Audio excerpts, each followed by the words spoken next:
we went on another excursion. We took a Segway tour. We were totally ignorant about Segways. Well, except for Tiny and Taylor, it turned out, who were apparently Segway experts, no less. And there were rules.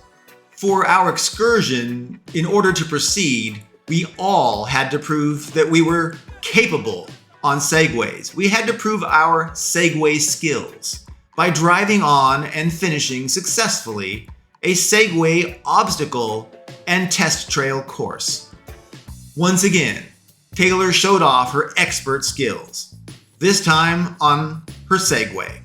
She zipped and raced around on her Segway, making it look entirely natural and easy. Taylor was very good at driving Segways, as she proved. Once again, she proved to be an expert in yet seemingly everything that no one would ever have expected she had ever even done, much less be an expert. Well, Tiny too dashed and zoomed about on his Segway. It was obvious that Tiny had an extensive veteran experience driving Segways.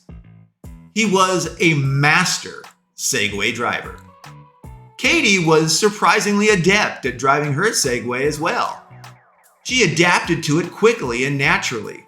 You would have thought that Katie had driven Segways before, but apparently she never had. Well, although I wobbled a bit myself at first on the Segway, I did get better. I followed my usual systematic, methodical learning process. And so I made sure to study the Segway and to understand every component and control before doing anything. And then I tested each and every control to confirm that I owned, that I mastered it, I understood it. I could use it in an emergency quickly. With my readiness, preparation, and limited practice, I pretty quickly I felt competent at driving my Segway. Bob tried hard to drive his Segway, but it proved very challenging for Bob. The Segway seemed to be a wild beast or a bucking bronco that Bob had to cling to and hang on to for fear of just falling off and injuring himself. Eventually, Bob just barely got the hang of it. Having established our Segway basic skills, having proven ourselves, we headed out into the wilderness on our Segways. We drove on dirt roads, and we drove on both small and large trails. We ended up driving through some very wild areas of wilderness with dense foliage and banana trees everywhere. Our Segway trek ultimately took us all the way into the wilds, the deep foliage-dense areas of St. Lucia, far, far away from civilization.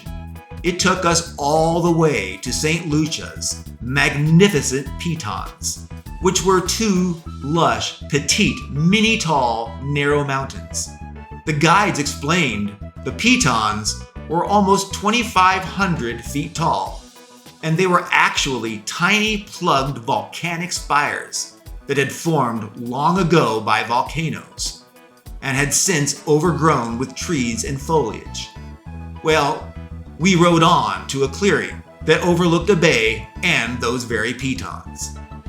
The lead tour guide, named Titus, explained again, I think for our excitement, how the pitons are plugs to currently dormant volcanoes, but they will erupt and blow if the volcano should ever become active again someday.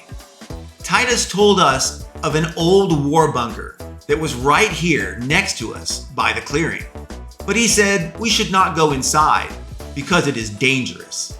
He said there are no lights, it is pitch black inside, and he cautioned there are trash piles and sharp debris all over inside within the darkness.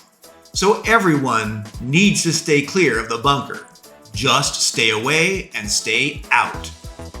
Titus turned and asked his partner assistant guides to join him and hand out snacks and drinks. Once everyone had their snacks in hand, the guides withdrew, and they kept to themselves.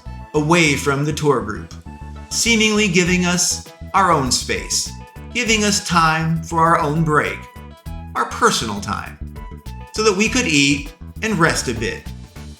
Well, we, the G team, all hung out together in the clearing, in view of the majestic pitons, and we rested near the foliage under the shade of trees, of banana trees.